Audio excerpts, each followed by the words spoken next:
Assalamualaikum warahmatullahi wabarakatuh. Selamat siang, salam sejahtera bagi kita semuanya. Perkenalkan, nama saya Sukron Jazil, jurusan Hukum Tata Negara Fakultas Syariah UIN Malang. Eh, di sini saya akan memberikan beberapa pembahasan yang begitu sangat signifikan bagi kita semuanya.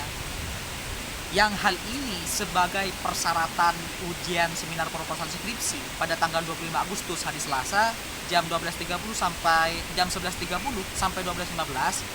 Ini saya mengangkat tema ataupun mengungkit penelitian yang saya teliti saat ini adalah berbicara terkait adanya Perpu yang dulunya Perpu nomor 1 tahun 2020, nomor 2 tahun 2020 menjadi undang-undang. Ini menjadi sebuah permasalahan terbesar di kalangan masyarakat sekitar Indonesia. Tentunya menuai berbagai macam polemik di Indonesia.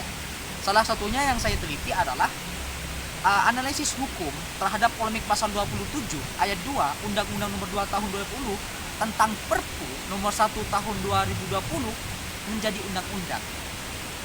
Mengapa saya mengungkit hal seperti itu? Karena memang secara prioritas kepemerintahan ataupun secara organisasi kenegaraan yang saat ini yang dipegang teguh oleh Bapak Jokowi kita sebagai Bapak Presiden, tentunya menginginkan masyarakat Indonesia dalam hal penanganan COVID-19 ataupun penanganan stabilitas ekonomi ini menjadi lebih baik lagi, sehingga bisa istilahnya, kita bisa bersaing dengan negara-negara maju yang lainnya. Memasuki pada argumentasi yang pertama, bahwa pada pasal 27 ayat 2 Undang-Undang nomor 2 tahun 2020 tentang masalah stabilitas ekonomi yang isinya adalah anggota KSSK, sekretaris KSSK, anggota sekretaris KSSK, dan pejabat atau pengganti kementerian, keuangan, Bank Indonesia, otoritas jasa keuangan, serta lembaga perjanjian dengan pelaksanaan peraturan pemerintah pengganti undang-undang ini tidak dapat dituntut baik secara perdata maupun secara pidana jika dalam pelaksanaan tugas didasarkan pada itikat baik dan sesuai dengan ketentuan peraturan perundang-undangan.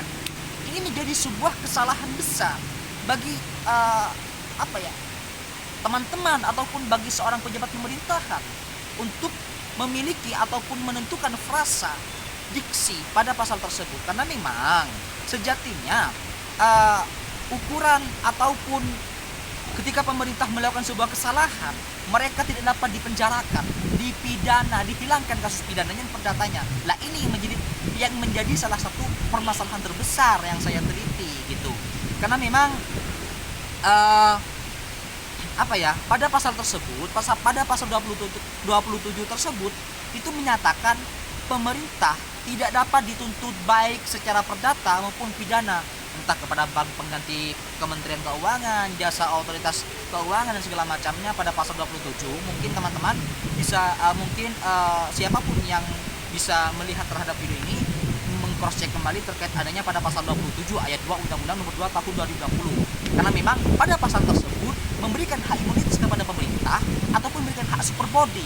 Saya menggunakan argumentasi secara dua, terjadi kecacatan secara prosedural dan terjadi kecacatan secara substansional.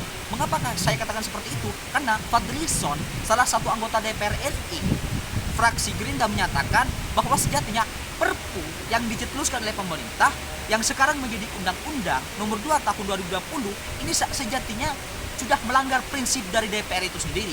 Ada 3 fungsi DPR yang sudah istilahnya dikedepankan, artinya diambil oleh pemerintah itu sendiri sehingga menjadi undang-undang. Apa yang pertama adalah fungsi legislasi, yang kedua adalah fungsi anggaran, yang ketiga adalah fungsi pengawasan. Mengapa saya katakan seperti itu? Karena memang argumentasi dipaparkan oleh Bapak Fadlison itu yang mengena. Mengapa fungsi legislasi? Karena memang pada Perpu ini sejatinya itu lebih merujuk kepada menjadikan omnibus law, sehingga akan merubah undang-undang yang lainnya.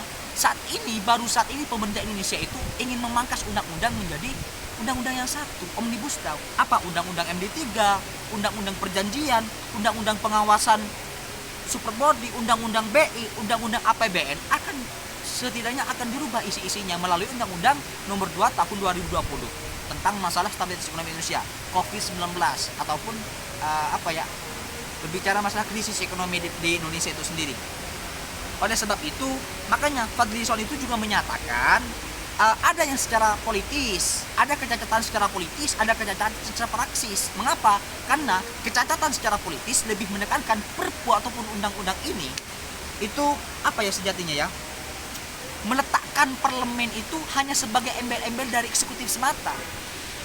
Sedangkan secara praksis itu lebih menunjukkan bahwa dengan adanya pasal-pasal yang krusial di Undang-Undang Nomor 2 Tahun 2020 ini lebih apa ya, akan merasa ditunggangi oleh pemerintah dengan dalih krisis ekonomi. Ini tentunya menjadi sebuah permasalahan terbesar. Gambaran terbesarnya seperti itu.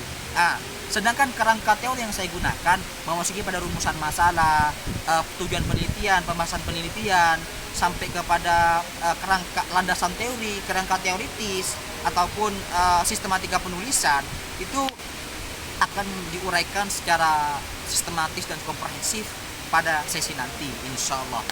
Oleh sebab itu sedikit yang saya paparkan, karena memang yang saya gunakan metode penelitiannya ada secara bahan hukum, jenis penelitiannya, pendekatan penelitiannya, saya menggunakan pendekatan secara kualitatif. Jenis penelitiannya adalah yuridis normatif, lebih mengedepankan terhadap perundang-undangan, tadi daftar pustaka itu sendiri pada penelitian yang saya gunakan ini. Sehingga memang memasuki pada argumentasi yang tadi, latar belakang ataupun permasalahan terbesar dari Undang-Undang Nomor 2 Tahun 2020 pada pasal 27 ayat 2 itu tersebut tentang stabilitas ekonomi, itu mengenai apa ya istilahnya ya, Indonesia mengacu terhadap pasal 1 ayat 3 Undang-Undang Dasar Negara Republik Indonesia tahun 1945 menyatakan Indonesia adalah negara hukum. Ini salah satu argumentasi yang saya gunakan terkait adanya pada pasal 27 ayat 2 Undang-Undang Nomor 2 Tahun 2020 yang lebih menekankan bahwa segala prosedur ataupun secara kebijakan hukum yang diberikan oleh pemerintah harus berdasarkan dengan hukum. Ketika tidak berdasarkan dengan hukum, maka sejatinya bukan negara hukum. Sesuai dengan amanat yang di undang-undang yang ada di Undang-Undang Dasar Negara Republik Indonesia sebagai konstitusi kita.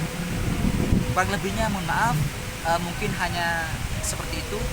Saya ucapkan terima kasih. Wassalamualaikum warahmatullahi wabarakatuh.